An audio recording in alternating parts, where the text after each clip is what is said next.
on this burnout tutorial, I'm going to do a quick little sample on how to crimp wires. It's very simple, but if you don't know how to do it, there's specific things that you need to know in order to crimp it correctly. So what I have right here is a jumper, and I'm pretty much gonna replicate this jumper with another piece of wire. And the only two tools you need when crimping wires or even fixing a wire in a series would be a wire stripper or cutter. Normally these come as a 2-in-1 or a 3-in-1, and this can actually either crimp, cut, or strip your wire depending on what you need.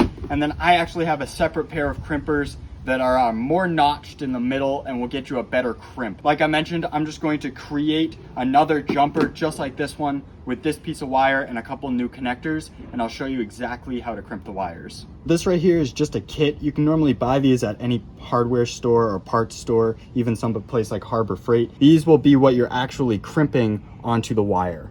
So as I mentioned, depending on what you're working on, you will need something like this to either connect wires together or put a new end on them for a battery, something along those sorts. With your wire strippers, that's what you're gonna need first. You're just gonna strip about a fingernail's worth on the end of the wire. So this here is 14 gauge wire. On this tool, it will tell you where the 14 gauge is, and you put it directly into this hole, just right about here.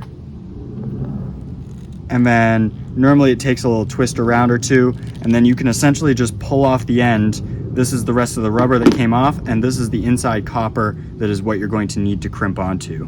So that's exactly how you do that. You can see I did both sides. And then what you're gonna do is take one of your end pieces and slide it on. Make sure it goes through the hole all the way. You can see the copper wire sticking out just a little bit. And the whole point of this is that you want the copper wire to touch this metal part, because that's where the conductivity is going through, right through there. And so from there, you just want to hold it in place, get your crimpers, and this right here, this big notch is what you want to crimp it with first.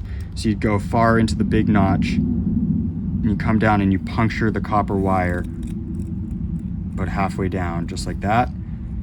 And then I actually normally take a flatter part of the crimpers and then just crimp about that far up, just so it doesn't come off even more.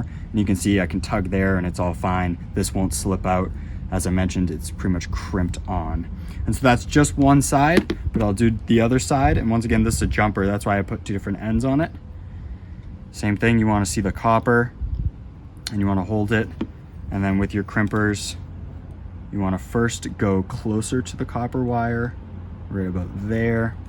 Crimp it down, you can see it smushing a little bit. And then once again, I normally just hit it at the end a little bit so that it doesn't come off as easy. And like I said, that'll be on there secure. Sometimes they have coated ones that are coat rubber all around so that it doesn't short out or hit something else, ground out as they call it on the car. But like I said, it's just like the other one. This one's more of a factory crimp, so it's gonna be a little bit different. It clamps down here and the wire comes up here.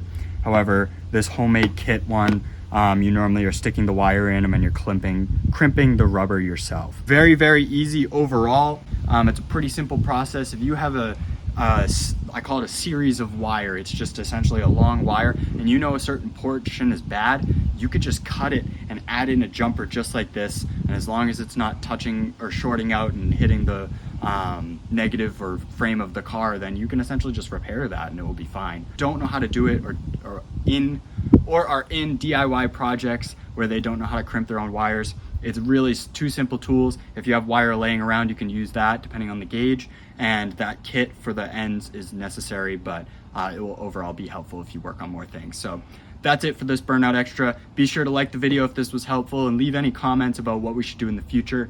Follow us on social media. Definitely hit the subscribe button and notification bell if you'd like to hear when we post of new updates and tutorials that we have here on the channel. But that's all, once again, for this Burnout Extra. Thanks for tuning in, and I'll see you next time.